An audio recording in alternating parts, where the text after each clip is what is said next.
Sabi niya, hindi pala kumakain ng karne ang mga tao noon at ng gatas. Hindi sila umiinom ng gatas, kumakain ng itlog. Ang kinakain lang nila, prutas at gulay. Anong nangyari, Pastor? Tingnan niyo po ito Nung nagkaroon ng baha. Alam niyo po ba na nagkaroon ng baha, 40 days and 40 nights umuulan? For 180 days, mga kapatid, lubog itong mundo sa tubig. Kaya namatay lahat ng puno. Kaya anong nangyari? Wala silang makain, kaya simulan nilang kumain ng karne. Hindi ko po sinasabing masasamang tao ang kumakain ng karne. Hindi po.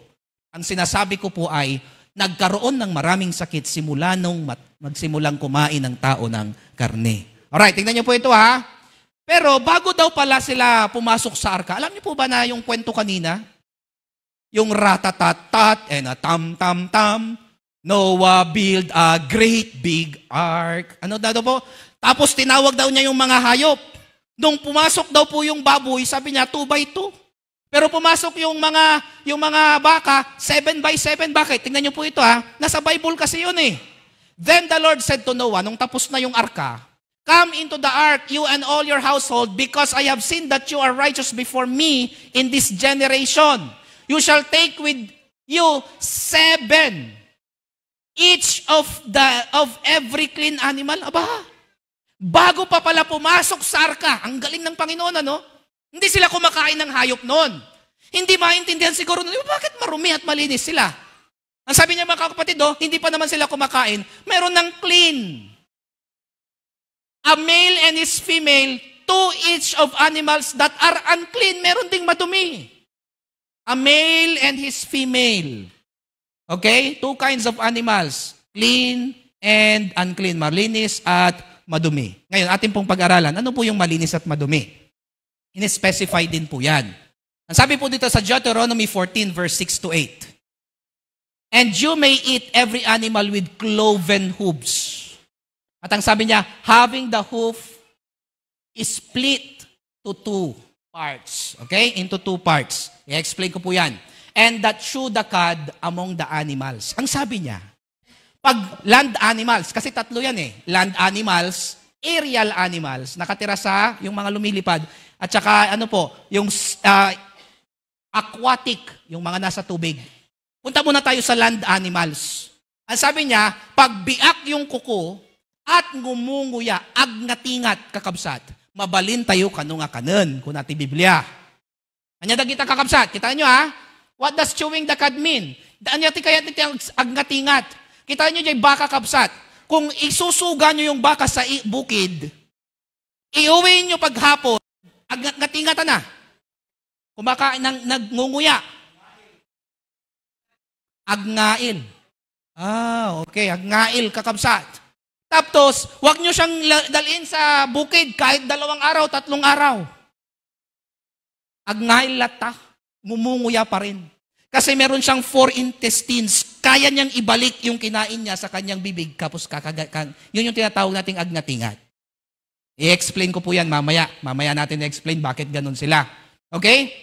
Nevertheless, pero, of those that chew the cud or have cloven hooves, you shall not eat, such as this. Pero yung mga meron ngumunguya, pero hindi naman hati ang paa, hindi rin pwede. Basta 2 ang makita nyo. Hati ang paa at ngumunguya. The camel, yung kabelyo, the hare, kabayo, and the hyrax, mga kuneho, and for they chew the cud, but do not have cloven hooves. Agnatingat, agnail da nga kakabsat, ngem, haanga na pisi, jay sakada. Look at this. Yung kamelyo, agnangil, ngail, agnatingat, agnail, ngem, hanga na pisi jay sakana. Apay ngay, anya ti scientific application na data, hangko nga discussion data. But there are. Pero ang sinasabi ko sa inyo, ang Panginoon na ang nagsabi, sundin na lang natin. Kasi hahaba po tayo, Also the swine, sa ibang translation, the pig, is unclean for you because it has cloven hooves yet does not chew the cud. Ang mga baboy, sabi niya, dahil biak nga yung kuko, pero handa nga agnail kakabsat, hindi sila ngumunguya, hindi daw pwedeng kainin. Alam nyo, ang tamang translation dito, abominable. Sa Ilocano kakabsat, makarimon. Sa Pangasinense, makadimla. Sa Tagalog, gusto ko yun, nakakadiri. Paano nakakadiri? Alam niyo po ba yung word na nakakadiri?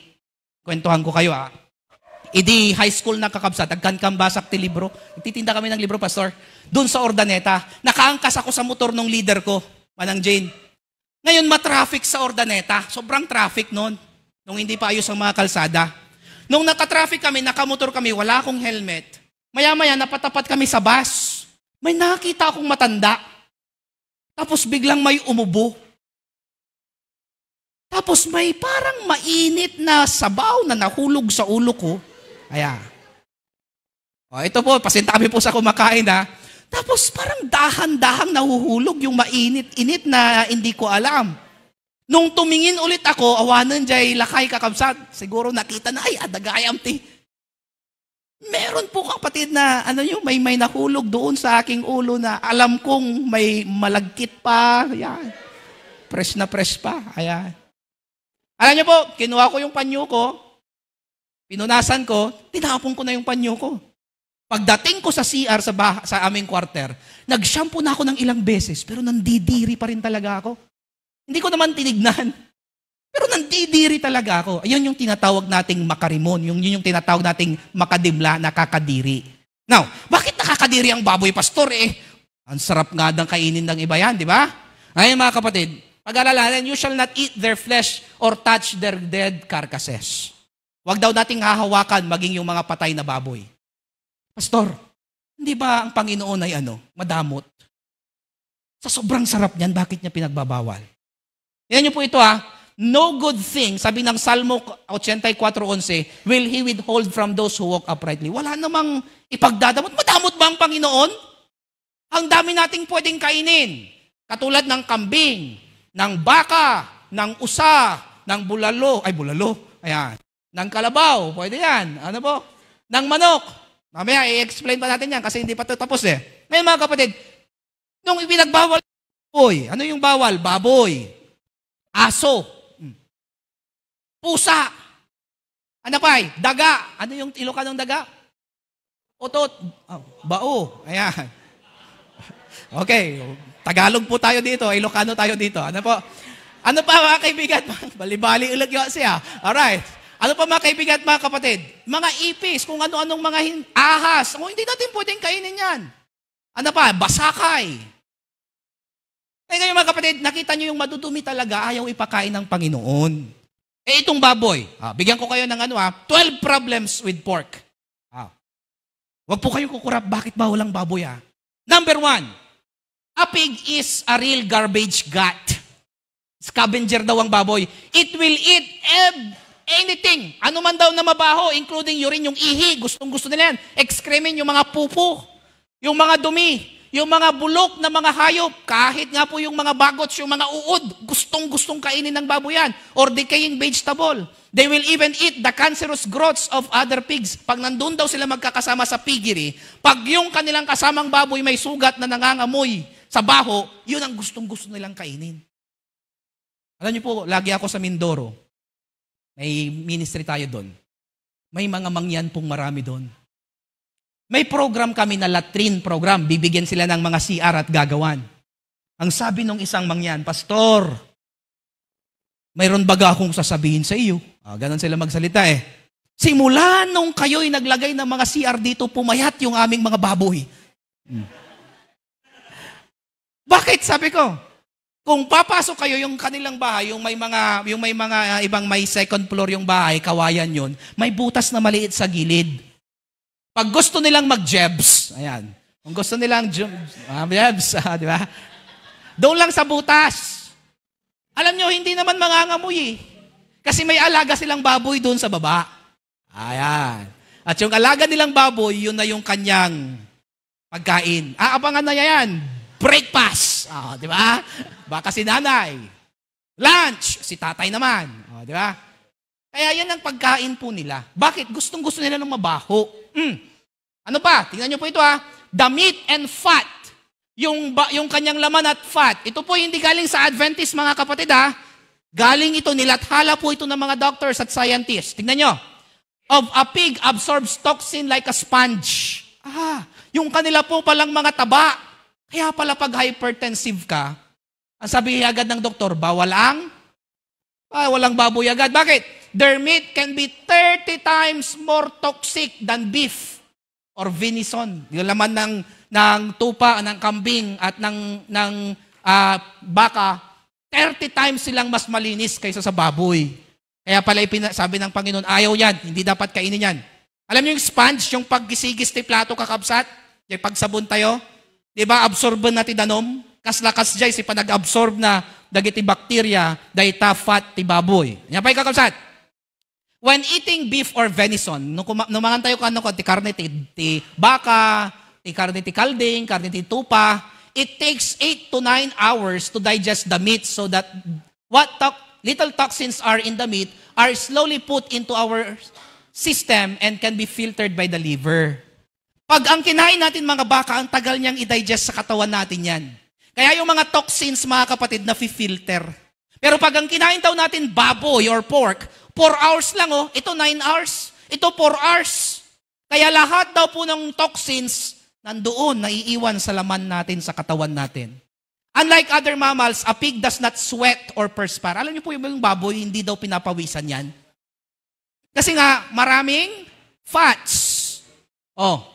Perspiration is a means by which toxins are removed from the body. Since a pig does not sweat, the toxins remain within its body and in the meat. Kaya pala madumi yung kanilang laman. Pigs and swine are so poisonous that you can hardly kill them with strychnine or other poisons. Hindi daw basta-basta namamatay itong mga uod sa kanya. Ito, tingnan niyo po ito. Pwede niyong testingin to.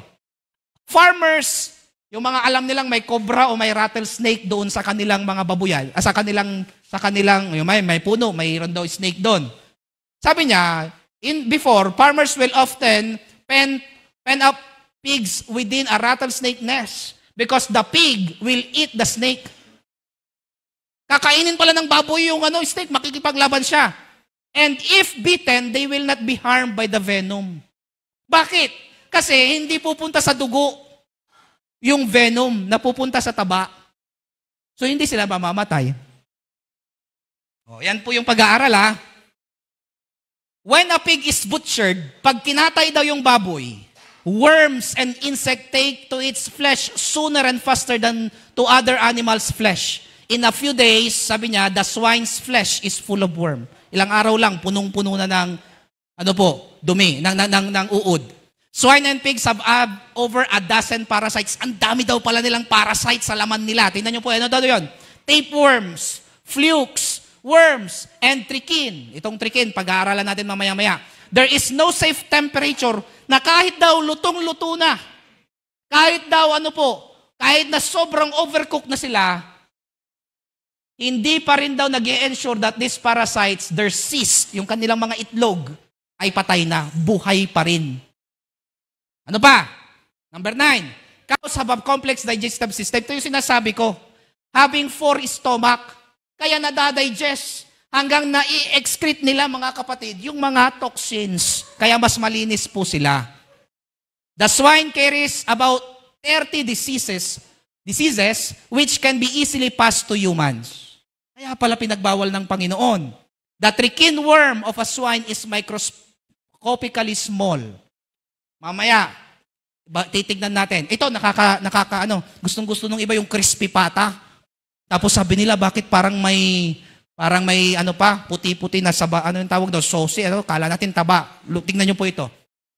The pig is so poisonous and filthy that nature had to prepare him a sewer line. Meron daw pala silang parang ugat dito, mga kapatid. Na anong sabi niya? Iyon pala'y kanal. Running down each leg of an outlet in the bottom of the foot. Out of this whole ooze pass. Akala natin taba yun? Hindi po. Nana yun. Yun yung mga infections nila. And filth his body cannot pass into its system fast enough. Some of this pus gets into the meat of the pig. To give you an example, meron pong doktor dito Tingnan niyo po itong doktor na ito. Itong doktor na ito, sabi niya yung trichine. Nakita niya na may trichine. Ano ba itong trichine? Tingnan niyo po ito. Ewan ko kung napanood niyo na to, pero gusto ko pong panoorin niyo. May isang doktor, kumuha siya ng laman ng baboy. Nilagay niya po sa slide, salamin. Tapos, iipitan niya. Pasensya po kayo, mabagal tong doktor na to. Ayan. Iipitan niya, tapos iipitin niya ulit sa kabila. Ayan. Tapos, ilalagay niya sa microscope. Ano ang nasa laman ng baboy? Yan po ito ha. Sa lahat ng laman ng baboy, may nakita siyang ganito, bilog-bilog. Sabi niya, ano kaya yung mga bilog-bilog na iyan? Kaya para malaman kung ano yung mga bilog-bilog na iyan, a more thorough examination is made by digesting the meat. Kanya pong anong gagawin niya? Tingnan niyo po itong laman, gigilingin niya ngayon. Yung mga gustong-gusto natin ng giniling, di ba? Yung iba. Ayan, giniling na baboy. Tapos, yung laman niya, inilagay po niya sa isang tube. Nilagyan niya ng tubig, tapos pinainit niya. Ito, pinainit pa ito. Yan, Doc, yan, bilisan mo, Doc, kasi boboring sila. Ayan. Yan, tanggalin mo na, Doc. Ayan, tinanggal na niya. Tapos, kanyang i-screen. Tatanggalin niya, i-screen niya po yung laman. Kaya sabaw na lang ito Take note, sabaw lang ito, walang laman. Sasalain niya. Paki-screen mo na, sir. Ayan. Medyo mababa kasi yung bayad ng doktor na ito, kaya medyo mabagal siya. Pagpasensyahan na po natin. Ayan. Ayan. Tapos, Doc, kukuha siya ng slide. Ayan. Sabaw lang. Ilang patak lang po yan. Tingnan nyo. Tayo, higupin natin lahat yan. Kulang pa. Ito, sabaw lang. Konti lang. Ilang patak lang, Doc, ha? Ilang patak lang, Doc. Okay. Magaling tong doktor na, nakikinig din po siya. Ayan. Okay? Mabagal lang talaga. So, ayan, Doc, ilagay mo na siya doon sa microscope mo. Yun. Yung sabaw nung baboy kanina na may bilog-bilog. Ayan, ganyan lang kakonting sabaw. Ano po yung meron doon? Iyon pala yun. Basit nga sabaw lang dahi kakabsat Worm, trikin. Yan po yung trikin. Yan yung mga nasa laman ng baboy. Pinainit na yan mga kapatid And take note, ito daw po'y nawala na kasi yung video ko Ito sumasama sa mga bloodstream po ng tao. May nakita ko, yung mga nangangain talaga ng baboy, nilagyan nila ng mga gamot sa mukha, nagsilabasan yung mga hanggang sa mata, meron. Yung iba sumasama hanggang utak. Matindi po ito. Matindi po itong baboy na ito. Hindi siya biro, mga kapatid. Kaya pa lang sabi ng Panginoon, huwag kayong kumain yan. At alam niyo po ba, na sabi ng Biblia, pati bangkay huwag niyong hawakan? Kasi tayo mga kapatid, di ba may kamay po tayo? Yung kamay natin, di ba mainit yung palad natin? Alam niyo po ba na yung ibang mga kamay parang may gripo? Parang pasmado ba yung tawag doon? Tingnan niyo yung mga kamay na mamawi. Saan galing yung tubig? Sa loob. Kasi may mga pores. May mga maliliit na butas. Pag hinawakan pala natin sila, pwedeng lumipat agad yung trikin sa ating mga skin. Kaya pala bawal hawakan. Hindi po ito ritual. Ito po ay health reason. Ngayon, sa mga isdang yung mga nasa tubig naman, this you may eat of all that, anong oras na mga kapatid? Ayan, of all that are in the waters, you may eat all this that have what? Fins and scale. Adag kakabsat yan niya. Ano po itong fins sa Ilocano, yung dito? Pigar kan siksik. Pangasinan si man, siksik. Siksik at saka pigar. Tanungin niyo po yung mga nasa Bifar. Ano po ang kwenta niyan? Alam niyo po ang sabi nila, yung siksik kakabsat, nakakatulong pala yun para hindi masyadong madumi. At may toxin pumasok sa kanilang flesh pag kinain natin sila. Protection din pala nila yun. No, mga kapatid, kaya pala mas malinis sila. And whatever does not have fins and scales, you shall not eat. It is unclean for you. Hindi daw pwedeng kainin yung mga walang siksik at pigar. Bakit po? Mas madumi kasi sila. Katulad ng bangos, may siksik? May pigar? Pwede. Tilapia? Meron. Dalag? Meron. Yung paltat? Hito? Wala, no? Wala. Kaya madumi daw yung mga yan. Yung igat? Yung parang ahas, eel, hindi natin pwedeng kainin yan. Yung tuna, meron. Yung pating, wala. Hindi pwedeng kainin yun. Yung sirena, hindi pwede. Walang ganon. Mayroon po, chokoy. Wala rin, wala. Ayan. Nananahimik si Pastor Jeben eh. Ayan. Yan. 2 vital principles. Ang sabi niya, without Christ, you can do nothing. Pastor, ang hirap namang iwasan yan pag wala si Kristo.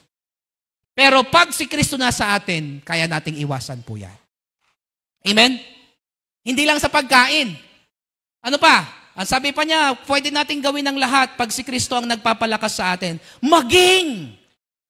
Yung hangin pala, yung mga bisyo, mga kapatid, itatouch ko po ng konti ito ha. There are some lifestyle practices which destroy our bodies. Katulad ng smoking. Alam po ba natin na yung paninigarilyo masama sa kalusugan? Tingnan niyo po ha. Ang sabi niya, meron daw siyang 4,000. Ilan po? 4,000 killer chemicals ang meron sa isang stick ng sigarilyo. Tingnan niyo po ito. Ano pa yung mga killer chemicals? Number 1 po dyan, of course. Itingnan natin ha. Yung nicotine, ang pinakamatindi. Insecticide yung nicotine. Ammonia, yung panlinis ng CR. Yung kanyang, anong tawag niyo po dito? Opus? May paint daw yan, yung filter. Meron siyang methanol, yan yung ginagamit na gasolina ng mga racket. May carbon monoxide. Ano yung carbon monoxide? Pag pinandar ni Pastor Balido yung kanyang sasakyan, yung tambutso niya, yun yung carbon monoxide, mga kapatid. Arsenic, methane gas, ito po yung nandoon sa inyong gasol. Acetic acid, yun yung maasim. Butane, yun po yung mga nasa lighter. Cadmium, nasa battery, at marami pa. 4,000 po yan na killer chemicals ang meron sa isang stick. Kaya po siya'y nakakamatay. Tobacco is the only legally available consumer product which kills people when it is entirely used as intended. Tingnan niyo po ito mga kapatid. Ano po yung mga yan? Itong batang ito, patay na. 7 years old. Galing manigarilyo. Ano po? Warning, cigarettes, addictive. May meron pong tinatawag na throat cancer. Dito na siya humihinga, pero naninigarilyo pa rin. Nose cancer. Naggwapo ko ma. Tapos ni Pastor Jeben ko, anya pa, ng pasamak. Nag-cancer gamin. Eye cancer. Alam niyo po ba yung may katarata, sabi nila? Pag naninigarilyo ka, saan pumupunta yung usok? Pataas. May mga killer chemicals po doon na na-expose yung ating mata. Pinapalala ang katarata. Kaya pala yung naninigarilyo. Ano pa yun? Lip cancer. Dati yan, kissable lips. Ngayon, kirsang ball. Ano ba? Kidney. Alam niyo po ba na pag nag-hit tayo ng sigarilyo, lahat ng toxin niya, i-filter ng kidney. Kaya dumadaan sa kidney. Mga kapatid, ang dami mong nilalagay, nagiinom ka na, nagsisigarilyo ka pa, hindi pa healthy yung kinakain mo, kawawa yung kidney. Hanggang mga kapatid, masira yung kidney mo, wala nang mag-filter. Kaya nagkakaroon ng kadayaan. Ano yung daya nila? Dialysis. Magbabayad ka para patagalin yung paghihirap mo, pero mamamatay ka rin. Dadaya. Dadaan sa machine. Nakita niyo yung mga kaibigan at mga kapatid? Ano pa? Lung cancer. Meron pong kaibigan yung tatay ko, seaman, walang ibang ginawa sa barko, manigarilyo. Nahihirapang huminga. Nagpatingin sa doktor, ubos na yung isang baga niya, yung isang lung niya. Di ba 2 lungs natin? Siya, 1 na lang. Yung kanyang lung. 1 na lang. Alright, di ba? Naubos. Ano pa mga kapatid? Throat cancer. Ano pa? About yung vape, Pastor. Pinag-aralan ko to, nag-research po ako dito. Matindi pala itong vape na ito kasi pwede mong i-increase yung nicotine niya at yung mga nakaka-addict na substance niya meron pang level. Kaya mas matindi po ito. Hindi po ito safe. Akala natin safe yan. Hindi. Every cigarette you smoke takes 14.5 minutes of your life. Kung sa isang araw nakakasigarilyo ka ng 10, ilan na yan? 140 minutes na yan. Ilan niyang oras? Mahigit 2 oras na yung nawala sa'yo. Nag-crusade kabsat nga kastoy. Dati nagnatuima na. Pastor, sabi niya, hindi totoo yan. Sabi ko, bakit? Yung lola ko. 90 na namatay. Naninigarilyo ng matagal. Baliktad pa yung apoy nasa loob. Nakita niyo yung mga lola yon? Hindi ka kapsat, adjay apoy ka, adjay kwa, unag. Baliktad pa, pastor. Kaya hindi yan totoo na ano ng buhay yan, napapaiksi. Sabi ko sa kanya, ilang taon namatay yung lola mo? 90. Alam mo, sabi ko, kung hindi nanigarilyo yun, baka 120 ang buhay niya. Pero nanigarilyo, kaya 90 lang. Umiiksi talaga ang buhay, mga kapatid. Okay? Yung nicotine, pinapaliit niya yung mga arteries natin, kaya mas kakaroon ng sakit sa puso yung mga maninigarilyo. Bakit po? Kasi isinishrink niya yung ating mga arteries. Ano pa? Ito, fighting the battle of the battle. Malapit na po ako matapos. Pasensya na po kayo. Ito mga kapatid, wine. Yung pag-inom ng alak. Ang alak ay manunuya. Ang malakas na alak ay ano po, nanggugulo. Brawler, sabi niya. And whoever is led astray is not wise. Mangmang, hindi daw matalino. Ang nagugoyo ng alak. Alam mo na ngang mali, ay nagugoyo ka pa, di ba? Sabi niya, sino yung may aray? Who has who? Sino daw ang may kalungkutan? Bakit malungkot? Kasi yung pambili ng bigas. Hinarang ng kumpare, nag-inuman, pati pambili ng bigas, wala na. Napang-inom pa. Ano pa yung mga kapatid? Who has strife? Sino yung may mga complaints? Sino daw yung mga may gasgas? Sino yung mata nila naglilisik? Bakit nagasgas? Kasi nung hindi naman, kahit naman maganda yung daan, ginagawang rough road. Di ba? Lasing. Gumaganon sila. Sabi nila, pastor, kasi pag nakakainom, lumalakas yung loob. Ang bait-bait, pero pag nakainom, hindi na mabait.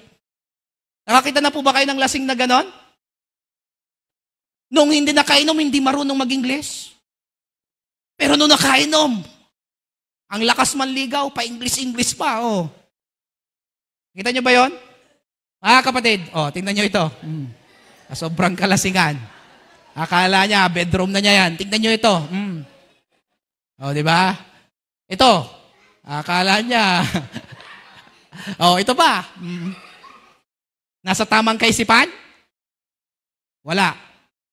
Kasi, na-influensyahan ni Satanas ng alak yung kanilang utak.